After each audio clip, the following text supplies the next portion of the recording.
All right, we of course. Sorry, buddy, can't answer your phone call. I'm on virtual office hours, which I'm very excited about because this is our first one for the month of June. And if someone stops by, we are going to, of course, like stop our conversation. But I feel like let's definitely maximize our time and talk a little bit about career pivots. Yeah, do it. Yeah, I mean, it's, now's the time, right? Like if you were thinking about it, your job may have been eliminated, it may have been radically changed. And so now is a really good time to be thinking about career pivots if you haven't already, and thinking about sort of how to get started. And so Rachel, you've undergone a couple interesting career transitions, like in the last, it sounds like even 5 years. So how about Yeah. you kind of dive in a little bit and tell us sort of a little bit about that decision-making process? Because of course, that's sort of one of the first and most immediate challenges is really kind of like saying, okay, I'm going to do this and getting from not being in a decision and feeling stressed and anxious to at least making a decision. Yeah. So I've actually, yeah, I've experienced this several times.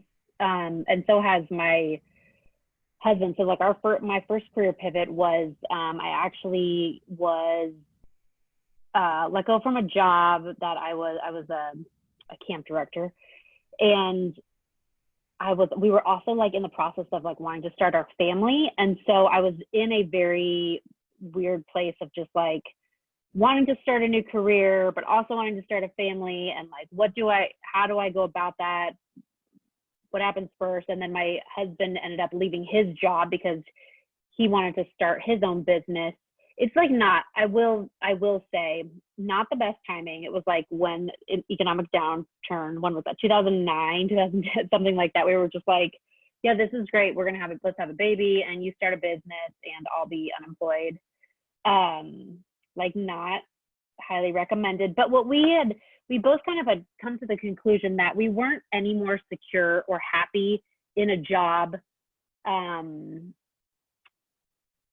that, I think we had just been told like get a job and that's like where your security is and like find where your strengths are and whatever. And we were there and we just realized like that wasn't at the root of like our happiness or success, and that we could really do whatever we wanted, that we could pivot and change. And so that was kind of like the impetus of just like realizing like, okay, we're in a job that we should be really happy in, but we're not. And so if we're not happy in this job that is like where we were supposed to be, then let's just open it up and try out and see where we go from there.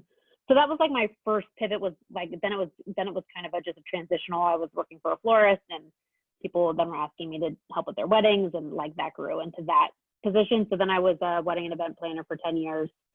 And then most recently with this flip into life coaching, I just decided have always been interested in it. I started to do my training for life coaching, thinking I would incorporate it into weddings and event planning, and was kind of just trying to like be okay with the aspects of event planning that I didn't enjoy. And I do think I could have probably come around to that, but I really loved the life coaching so much and realized that I was doing it. I was already coaching in my life in various ways, and so decided that I wanted to commit to just that.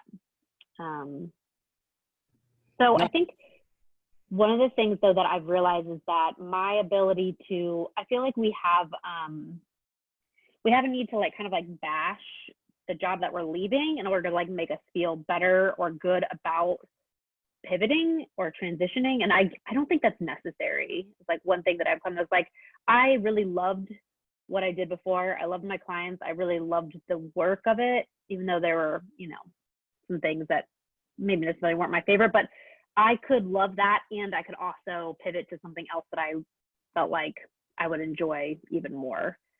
So I think that's like, I don't know. I think there's like a couple common things that I see when people decide to pivot their careers that I think may or may not have to be a factor.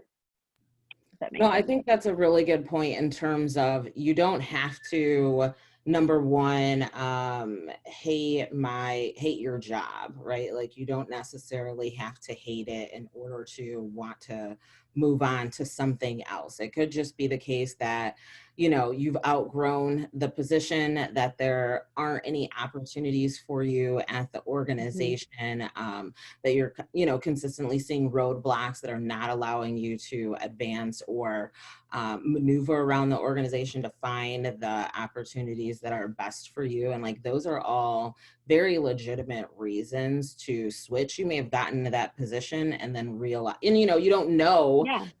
how a position is and how you're gonna like actually love it or hate it or what have you until you're actually in it and doing it for a couple months or longer. And so you may get in that role and realize now that you know more about the organization, you feel like you're better suited in another area even, and that's Yeah. totally legitimate. I think what becomes really challenging is that first pivot and recognizing that you may really actually like some of the work or some of the aspects of what you're doing. And so you're supposed to like love this. Like, I like Mhm. some things. I'm supposed to be really happy. Like, this is where I'm supposed to be at. This is what I'm supposed to be doing, and still not feel like this is the right fit for you. And Yeah. that was really like the turmoil that I went through, like leaving an assistant professor position. And it was also around the economic downturn in like 2008, 2009. And so people, of course, thought you were Mhm. insane. Like, why would you leave a job right now? Like, you should just take whatever you have. And even if you're not happy, just, white knuckle it until the recession's over at least. And when you start thinking about it, you're like, why would I spend one more day being unhappy doing something that I don't necessarily enjoy, or being in a place that I don't feel fulfilled? Like, why would I spend one more day doing that, Yeah. even if it is Yeah. an economic downturn, even if it is a recession? Because that all like impacts your health, that impacts your family relationships, that impacts like everything that you do, given how much of our waking day is spent either at work or working. I think the other thing that I've noticed too is that, so when I'm coaching people who are going through a pivot, I'm always kind of coaching them around like, why are you leaving a job, or why do you want to pivot or change, or um, if they are wanting to change career, and to make sure that it's not based off of like happiness, like thinking that I'll be happier if I get this new job or go this different direction. Like, I do encourage people to try to be really happy with where they are right now before they change, just so they know that they could approach any position, any job, and be happy and successful at it. And that's like a mindset thing, that it's not like the job that's going to make them happy. It's just like how they think about the job. But I do think there is an element of security that people feel like, it's another thought, but like this is like one that people would tell me is like a fact, that you are more secure to stay in a job versus going, like quitting and going out. So like if you really have the urge, or like you really have the passion or the drive to pivot and do something else, that you're leaving security behind. And I think what I found is that I was no more secure in a full-time position, salaried position, because it was based off of, subjective opinions of my work ability, and how, what other people thought, how I was showing up, or even our personal dynamics that created it. And I was like, wait a minute, I'm no more secure in this job. Like, I could be fired any day, or I could be reprimanded for something I shouldn't be any day. Like, why the security is an illusion, in my opinion. No, I completely agree. I think that's an excellent point, because that's always obviously a big, just point of concern if you decide to go freelancer route and become a project worker, or, like really lean into launching your own business, is that there's somehow a greater element of security when, in reality. And I think the pandemic has really made this Mm-hmm. evident for people who really felt and like sat in that false sense of security. Like, well, I've got Right. a full-time job and my company is very stable and secure. And, Right. that may be the case, but obviously the world can change within literally a number of days, and you can Yeah. find yourself without a position, without a job, completely eliminated, and you are literally no more secure in that position than you are if you were in charge of how you get paid and through what means or sources. um, So what do you think people have to like think um, or do in order to, if they when they're like when they've once they've decided I'm going for it, either like I'm gonna go look for a new job if they've lost a job, or sorry, I totally just started asking you questions.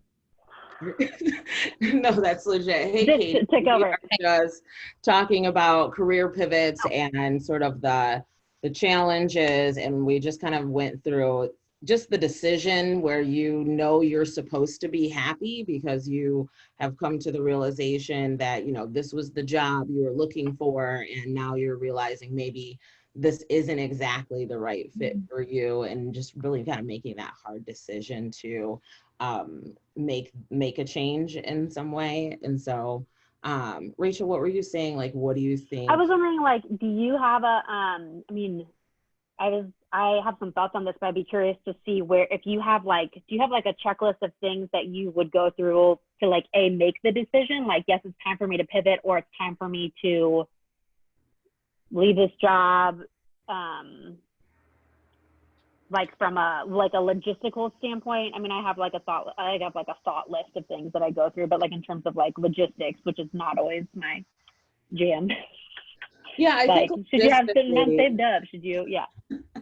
well, and you know, I think Katie and I probably have good insight on this because we spent a good portion of time like trying to ensure people were not leaving jobs, and trying to make like serious career pivots, based on, like you said, sort of this idea of like, I think I'm this unhappy, but I don't necessarily know. So I think a lot of the checklist really starts out with assessing like what it is that you want to accomplish in the job, right? Like, are you done with the job? The job could be done with you, but are you done with it? Like, do Mm-hmm. you have goals that you came in with, that you kind of established, that you said, like, this is how I want to leave my mark on the organization? I think the next question is to then sit down and create some sort of professional development plan that you have for yourself. So once you sort of identified like what the goals are that you believe you can accomplish and make an impact, and see how you're not able to do that at this particular moment, creating a professional development plan where you sort of look at the organization as you understand it and try and sort of identify, okay, if I want to move to this role or I want to move into this department, like what it is that I need to do to get there. And you're only going to know so much. So once you sort of identify maybe where you want to go and what a path looks like, then I think it's really incumbent on the employee to go to a manager or go to someone on that team and try and get greater insights into what it is that people do and that on that team.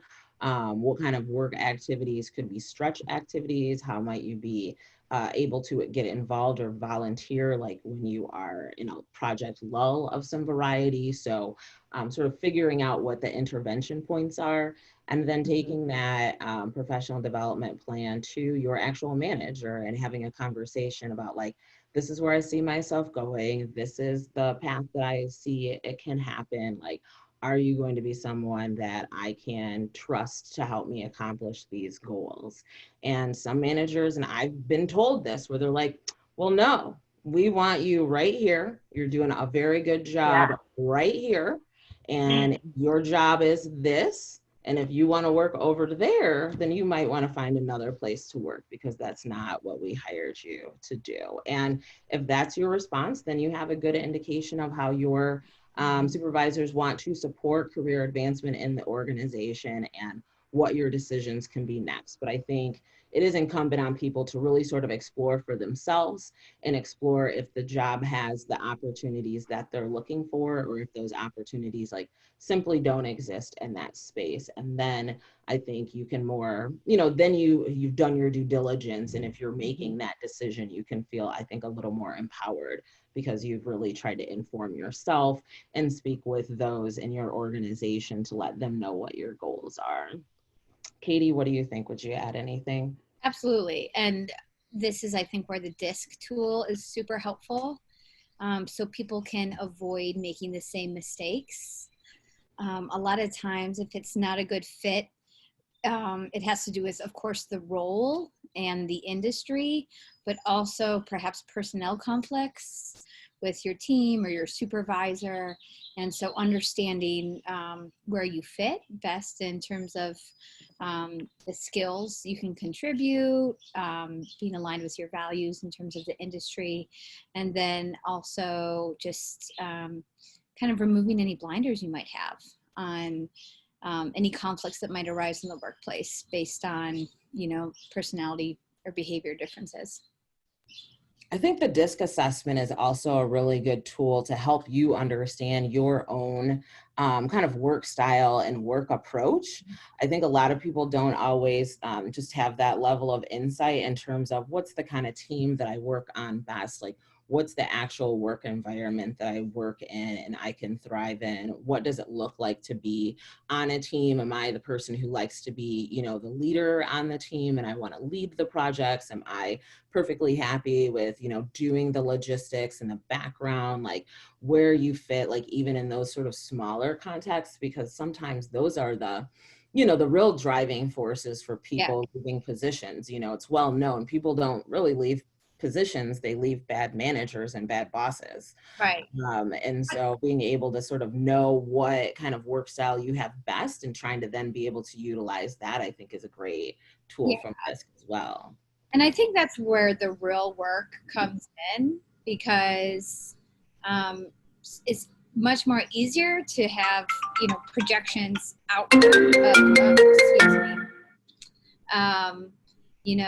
this wasn't a good fit for me because of what they did or how this was set up, but like, what about you?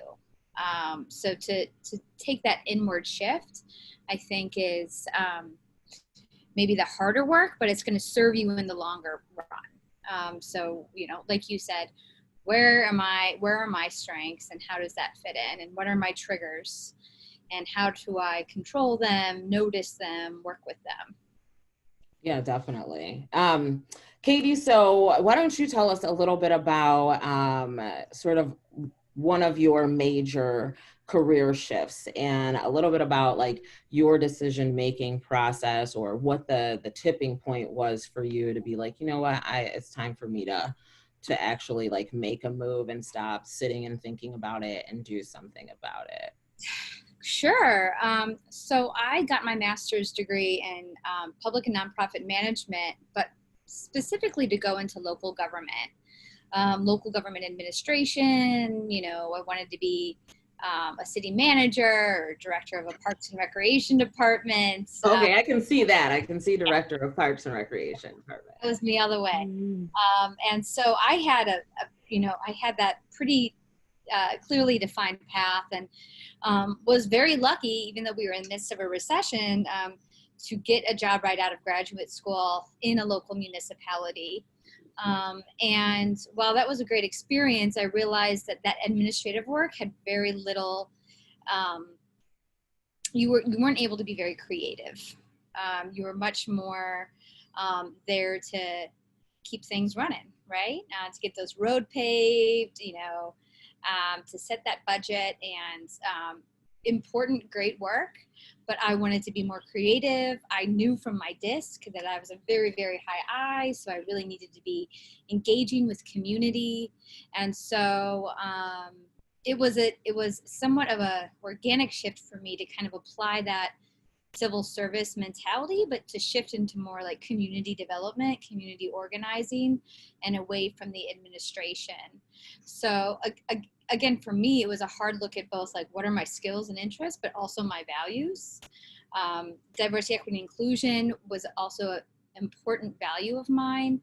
And, kind of the reason I wanted to get into public service, just in terms of the social aspects of creating opportunities, creating vibrant communities.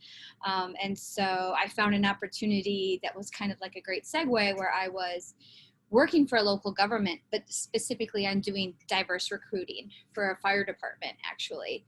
So And then that was then the launch point into get into more traditional community development based work. So my takeaway from that was to, remember both what, not just what like you want to do, but what are you good at? And if you don't know, find resources that will help frame that for you. And then, it might not be a leapfrog. You might have a couple points in between to get into the end goal. And not only is that okay, that's great. So embrace that, enjoy the ride, and always kind of be strategic in what your long-term goals are, but also learn how to make the most of your current situation as well. No, I think that's great advice. Actually, I saw a theme that I want to go back to, but I love the idea of like thinking about the segue job. Like it doesn't have to be from here to here. It can be from here to here to here and then here. And especially as you said, if you don't really have like a whole lot of experience, like think of that segue job as like, okay, I've got half of the things that this position is looking for, and are these things that I can really sort of learn, and that can be like sort of domain knowledge that comes just by course of the position and being in it. And I think that makes like a really good entry point, because there is this misnomer that when you read through a position description or somebody tells you about a job, like you gotta check off 90% of the boxes. And that may be true in some instances, but really, like there's very specific things that you have to know to get in the job. And then there's other things that they fully expect you are going to learn on the spot. Yeah. And there's a big difference between innate skills and talents and those technical skills. And the technical skills is really where you have opportunities to add a couple more notches to your belt at each job. So look for those areas of professional development that will, just enhance what you're, already good at naturally. I think the other kind of interesting theme that I heard from actually all three of us is that, number one, we were all in the midst of the last recession when we were making the decision to make a career shift. And really probably the social pressure and the familial pressure that you may have experienced from just trying to do something in the midst of such crazy change and uncertainty. And so I think it's just worth noting that, again, like there is no certainty of a full-time job. Like just because you have a W-2 position, there's no full-time certainty of that. And if you work in a right-to-work state, the certainty goes down even further, because there are no real safeguards for employees in right-to-work states or states that privilege the companies and allowing you to dismiss employees for any reason or no reason at any time that you so choose. So I'm hoping that people are kind of getting the message that regardless of whatever the change is, whatever the world's instability is, whatever it is in the market, like there's no level of additional stability with a full-time position. Like you still run the risk of losing your income, which is why, I'm a big advocate for like having multiple streams of income, because you just simply don't know when you may find yourself in that position. Definitely. And I think you can like use that to either like hunker down and like be scared and like stay even if you're miserable. And also you can use that as like, there's as much risk at staying as there is at leaving, possibly. I mean, you can like think about it however you want to, like it doesn't, but obviously for us, we weren't like recession, we better like do whatever we can to like kind of like talk our way into like, I think staying. It was like, well, if I'm going to risk it, if I already know that this is risky, I might as well like risk it for something that I want to do. Exactly. Well, I mean, the real question is like, what's the reward and what's the payoff? And of course, is the risk worth the reward? Like, is your happiness, your self-fulfillment, your relationships with your family, your feeling of making an impact in the world, like, are those things that you want to, continue to put on the line? by staying in a role or staying in a position where you feel unhappy and you don't feel like you're doing what it is that you want to do? I mean, I think those are the questions. And for a long time, you may not even recognize that the job is making you unhappy. Like I didn't, like when I worked at Denison University, like it was probably a year before I realized that I really did not like specific things about that job. And it was unfortunately like the fundamentals of the job, like being in the classroom, teaching about race as a Black woman with all white students. Like, you know, there was just no way to like the feedback that you got, because it was never about the course content or the course structure. It was always about you, the individual, and basically, how dare you be in the front of the classroom telling me what I should learn? How dare you act like you know more than me? I still have to like laugh because that was comments like, how dare you act like you know more than me? I'm like, well, I'm I an do. instructor. I feel like I that's just do. why I'm here. But you know, like I couldn't, there's no way to get over that. And my evaluations were based on that. And because I was in a place where people didn't really know how to contextualize it, they didn't know how to talk to students about the ways in which they respond, really sort of are racially motivated. And, you know, like nobody knew how to process it.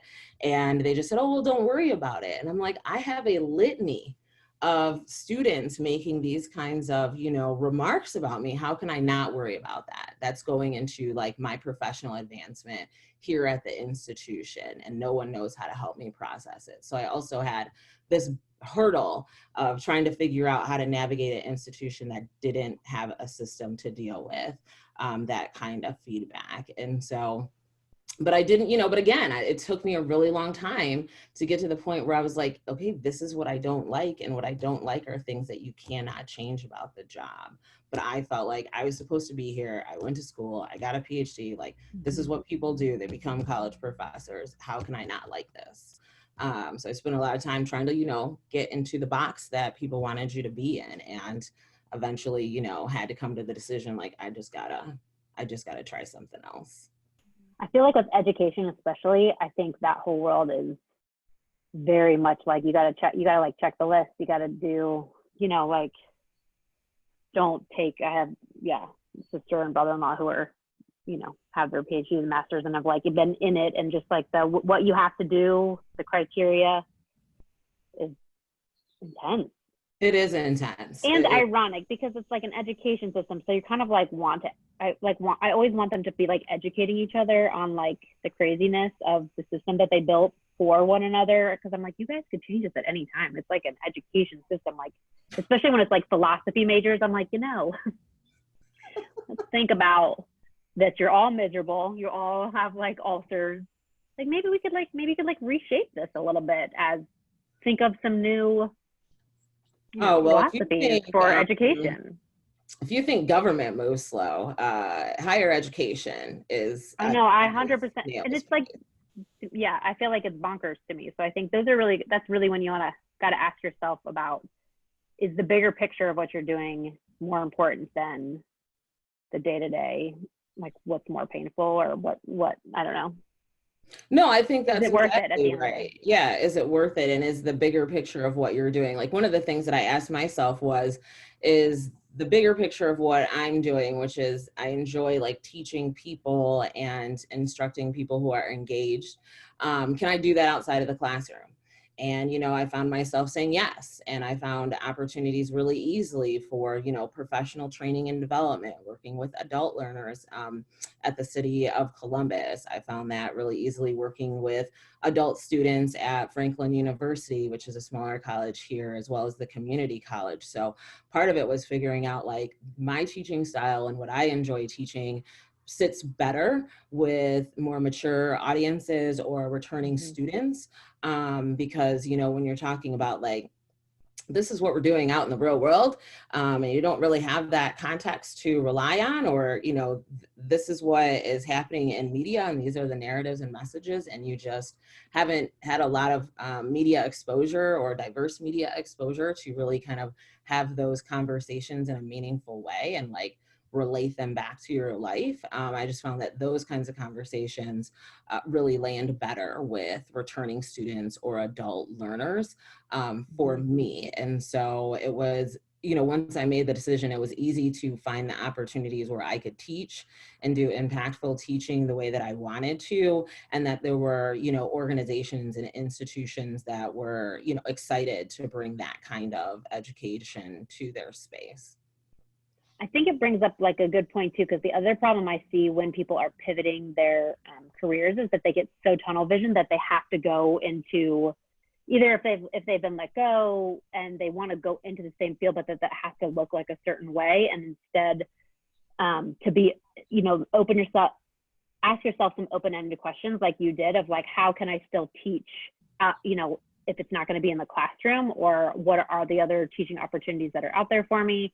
I think the more open-ended your questions are, so that it's not like, how do I get this specific job, but like, how can I do this in other forms? It just gets your brain and your thoughts to like kind of see the possibility of like what all is out there, because I think the tunnel vision can get really problematic after a while, because then especially if there is limited positions or there's limited, like you're not finding anything that's available, or you're getting rejected from it. It feels like you'll never find anything, when really you just need to like broaden your horizons a little bit and like see what the possibilities are out there. No, I think it's really easy, especially, and kind of part of our story is we were each coming out of programs of some variety. And so I think that's when it becomes really easy to like have that tunnel vision. And even though you may be, beyond that program, that's where you get a lot of that cemented in you, is like, okay, you're going to school for this, you're going to, these are your career options. And like, once you've chosen a path, go down it and like, don't deviate. And I think for people who are, not too far past finishing a program or finishing some retraining, you're like really committed to like, okay, this is the path. And I remember talking with a couple of individuals when I was doing some coaching earlier last month, and they were like, I finished my Salesforce certification. Now I'm going to be a Salesforce administrator. I used to be a history instructor. I don't know how to sort of make the switch. And so, we kind of talked a little bit, and I was like, well, hate to break the news to you, bro, as a Salesforce administrator, but you're only going to be working on Salesforce for like 50% of the time. The rest of the time, you're teaching people how to use the tool. So being an instructor, working with multimedia, being a content creator, that is actually like a really strong skill that you bring to the table. But he was really locked in on this. I have to be a Salesforce administrator. I have to show them that I can be a Salesforce administrator, and I don't have all of the Salesforce experience. So, kind of repackaging your skills, but then also thinking about like other career path and opportunities, and not getting like on that tunnel vision, I think is a really good recommendation. Yeah, it's just like what Katie was talking about, right? Like pull all the skills that you have, not necessarily like the job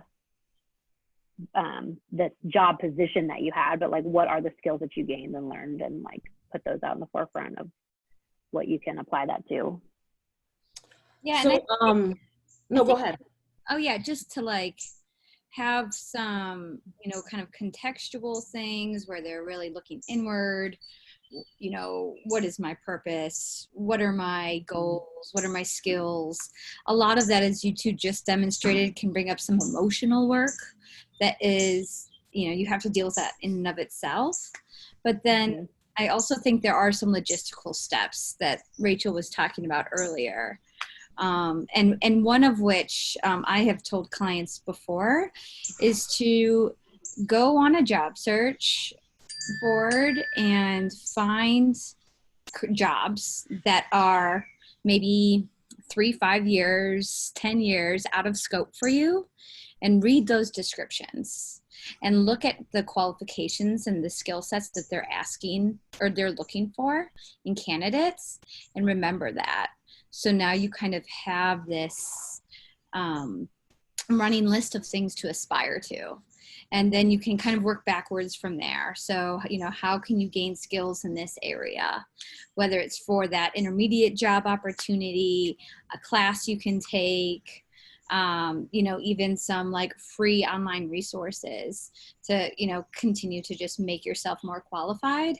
I think that some of this big picture stuff can be overwhelming for folks. They don't know where to start. So if you don't know where to start, go look for jobs that look really exciting to you, read those qualifications, and make mental notes of where you fall within that, I would say, continuum of super qualified, not qualified at all, and then take it from there. Do you want to bridge that gap, or do you want to pivot to something else? Like, is it worth for you to concentrate your efforts to getting those skill sets in line, because that's really the career you pivot you want to make? Or because of external factors, personal motivations, you're not willing to go that distance? And if you're not, that's totally okay, but that means your pivoting might go in a different direction. No, I I think think that's that great. I was going to jump into some of the logistics of things that you can do. And I love the idea. I was just thinking about, you know, find a job, find a couple different ones. I love the idea of like 5-10 years out aspiration, because you can sort of chart a career path on that. And I would even take it a step further in terms of starting to build out your network and trying to identify individuals that may be in your network or maybe like a degree or two away from you that may hold some of these roles that you've identified, or in these industries or spaces that you're looking to get into, and reach out to them. And, you know, ask them, let them know you'd love to do an informational interview, learn about their career, hear their story, learn what they did to get to where they are. I promise you, people will say yes. Like, you might not get 10 out of 10 yeses, but I bet you'll get 7 out of 10. Because people literally love to talk about themselves. Any opportunity you tell somebody, hey, I just want to listen to you tell your story, oh, they'll eat it up. They'll love it. You have like already got 2, you know, sheets to a fan on your side. And you never know, this person could end up being a mentor. They could end up being someone who's like, I really like your ambition. Let's stay connected. I want to introduce you to a couple people that might be able to help you on your journey.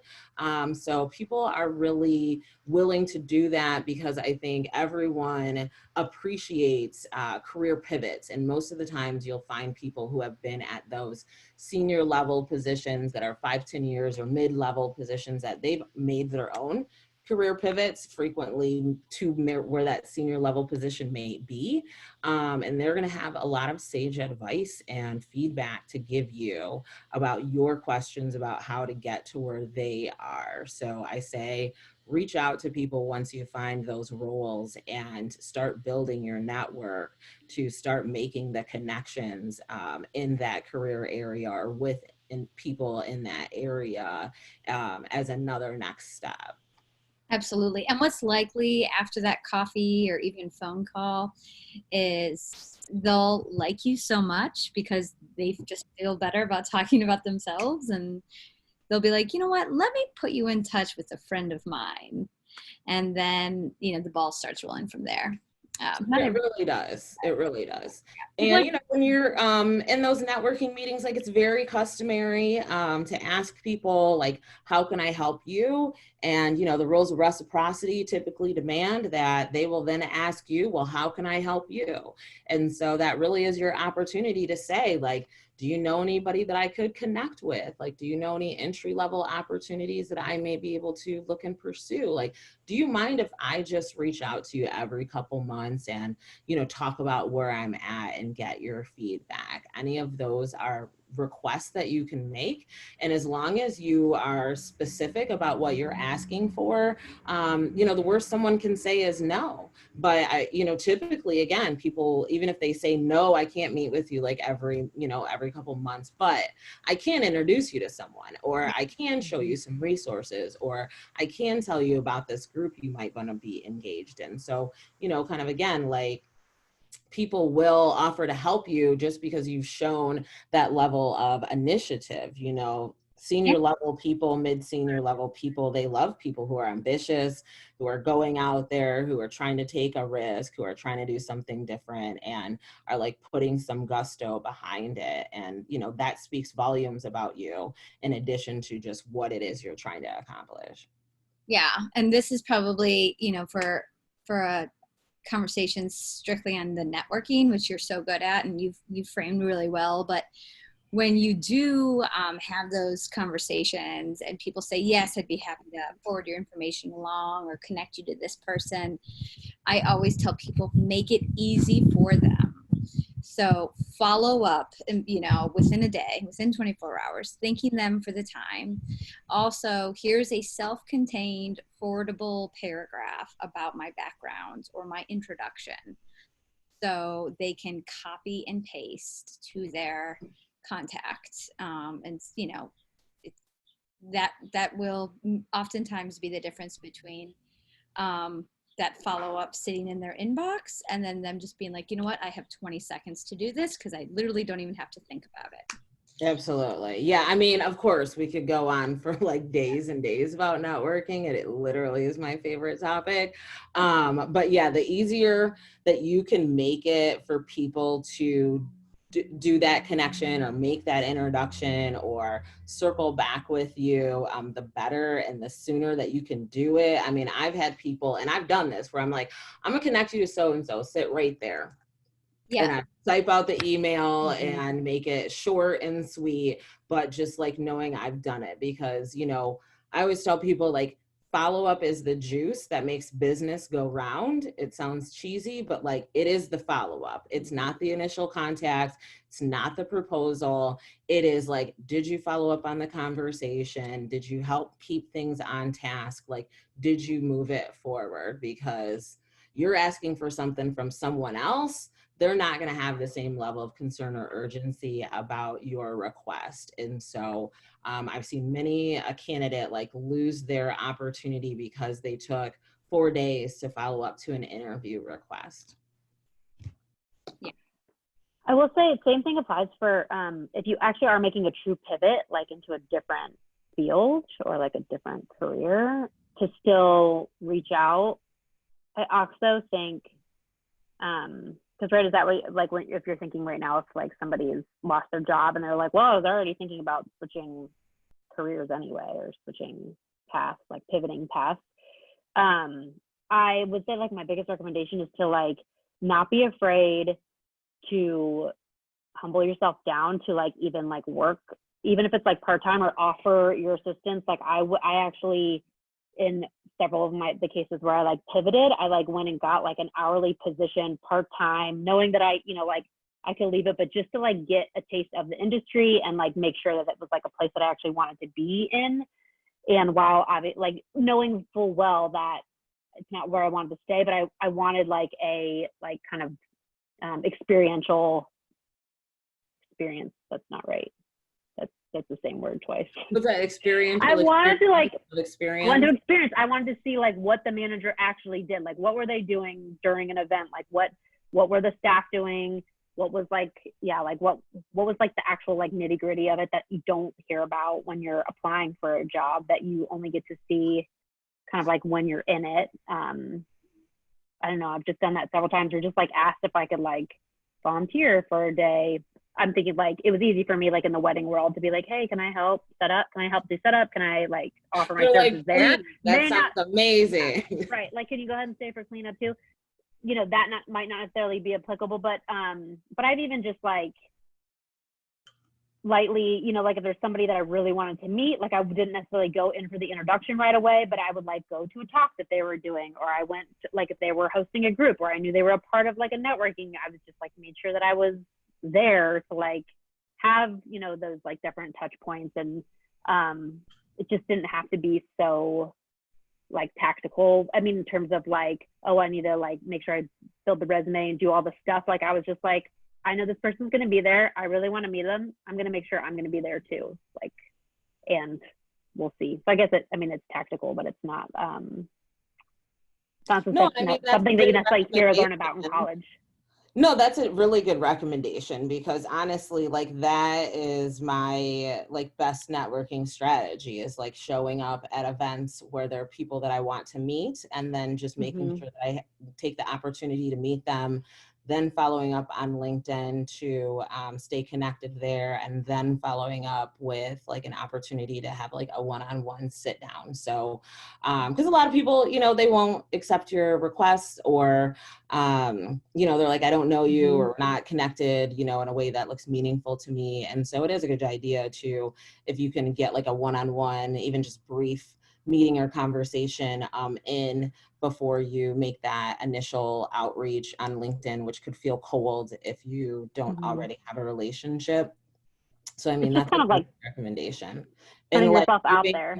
yeah, like doing some work. I mean, honestly, when I was like leaving teaching, I mean, I was in a privileged space in the fact that I had, what is it, my third year sabbatical. So I was technically supposed to be Mm-hmm. like doing research for my 10-year track. And so I framed up my research that I would be volunteering, well, they'd be interning with an economic development incubator, and I would be doing their content strategy and their social media and their events. And so that's what I claimed as my research. And so I was able to kind of do that and get into the nitty gritty of like what it means to build online Mm-hmm. and offline communities. Like, how do you host these events? How do you work in economic development? Like, you know, all of the things that you said, you're not going to be able to learn just through a job description or even like a couple conversations with someone. And it was wildly amazing. Like, I met a lot of people, and that really kind of helped catapult me to make that next leap for the next role. But it was really just digging in, finding an opportunity that had not a lot of requirements and that had bars that I could pass, and putting myself out there and saying, hey, I'm trying to make this switch. I don't have a lot of experience here, but I'm going to be a hard worker and not ask for a lot of money. Yeah. And, you know, Yeah. it was very impactful. Like, some of those contacts for sure are contacts that I still have to this day, for sure. Yeah. I think a theme I heard you guys talking about was, you know, in this process of pivoting, sometimes you got to be humble. Mm-hmm. So, like Rachel, you were like, I want to dip my toe into this new industry. Like, what can I do? Erika, you were saying, like, I don't need a lot of money. And so, in some cases, you might need to be taking a step back in terms of what your pay grade was, what your title was, your prestige. Um, in a former role, and that's okay if it's in service of your long-term career goals, but be prepared, and a good way to be prepared is just to be humble about it. No, I think be prepared and recognize that your career doesn't go like this, like boom, boom, Mm-hmm. boom, boom. It frequently goes boom, boom, boom, boom, boom. You know, it's all over. It's not like this progression where it's like hockey stick, where you've come out of high school, you graduate college, and your ascension is just all the way up. And I think for a lot of people, that's again been the narrative that you heard in high school and college and from your family and friends, that like every career move or every job has to pay more, it has to have a better position title, has to have more responsibility, it has to have all of these things to very clearly indicate that you are on this upward ascension. And for a lot of people, especially who have made pivots, like, you know, that your next job is probably not going to necessarily pay the same. It's not going to have the same type of title. As you said, Katie, it may not be the same level of prestige, but is it moving the needle on where you want to go? Is it going to give you the knowledge and experience that you need? Is it going to help you connect to a greater network that's going to be in that industry area? Learn who are some of the other players, both from a company standpoint as well as national and regional standpoint. Like, give you some of that domain knowledge that you don't have, that people really appreciate, when you come to the table, because you don't have to learn everything from Jump Street. But there are places where that's the expectation, is that you will be learning everything on the spot. And there's some people who value safety and security, and there's some people who value, you know, who have an entrepreneurial spirit, who value risk and reward. And so their career trajectories are going to look a lot different. And so that's okay. Maybe know who you are. Maybe saddle up with someone who's more safe and secure so you can go ahead. I think too, like, I think everybody likes the sense of like safety and security, like at a base level. And it's just like saying like, okay, if I, you know, what's short term and what's long term, right? Like I might be making this short term sacrifice to try out these things, but it's for the long term benefit of my life, or whatever. But that model of like the hockey stick was like created though when people kept their jobs until retirement. It was like an old model, and people just don't do that anymore. It's just like a different, but yet like we've kind of like held on, like societally like held on to this belief that like in order for you to be safe and secure, you got to find your career, and then you got to stay there, and you got to like just keep rising up if you're going to make more money. And there's so many other ways, and you know, there's all kinds of different paths that you can do to get there. Well, and even in that, you know, kind of those antiquated models, like when we think about this model of being like safe and secure in a job, that was really when, you know, unions ran the labor force. And so you could have a level of safety and security because every industry had a union that had high level of protection for it, being because, you know, companies were highly abusing workers, abusing child workers, like, so the unions were there to protect workers. But now that we don't have some of those same kinds of issues, and we've seen the unions have pretty much been obliterated with the exception of a few skilled trades areas. And again, retirement, IRAs, and, you know, all that stuff like, that we used to count on. They're not the same. Like, you know, you have command of your IRA, you have command of your retirement. You know, fortunately or unfortunately, you can have command of your health insurance as well. And so all of the former safety nets that existed with a former work style and a former work culture don't really apply, but we are definitely holding on to those narratives and trying to figure out like how we can apply them. And I think we have to, as we're seeing, you know, work culture dramatically change, that this idea of safety and security is probably something we can also toss aside because it simply just doesn't exist in the same way. Totally. I mean, there's like so much not like you could just go to Google and find out how to do anything really. Unless you're like a doctor, you should totally get some training and education on that and like follow the path. Like I do recommend that, but. Well, at least if you're like working on people, like I would say, you know, I feel like I'm working on any people. That's right. So please don't get sick or need Heimlich, because I'm just going to call for a doctor and be like somebody else. Like you can look up the Heimlich for sure on Google. True. You can learn it on YouTube. I'm sure there's a video out there. Totally. It's between a coach and a therapist, and I am not a therapist. Always make sure that clients know that off the bat. All right, ladies, this has been really good for our office hours. If other people want to join in on office hours, we'll answer your questions. We'll talk with you. We'll give you some interesting perspective. Rachel Murphy is one of our coaches here on the EPiC Career Network, as well as Katie Grimm. So feel free to reach out to them through some messages or just be like, hey, what's happening? Go ahead and just start planting the seeds, and we'll, you know, hook you up with other people. I'm excited. We've had 4 people join the network in the last day, which is great. Yay. Yep. Awesome. And we are getting the Career Pivots panel information out this week as well. So that's going to be basically like a powerhouse panel. I was talking to one of the last panelists earlier on the phone earlier this week to debrief, and she is like geeked and jazzed to share some of her successes and lack thereof. So it's going to be hot. Yeah, it's going to be really fun. It's going to be really fun. So that's it for today. And I'll post this online here shortly after we get the video rendered, and we'll see you next time. Thanks, ladies. Bye. Bye. Thanks.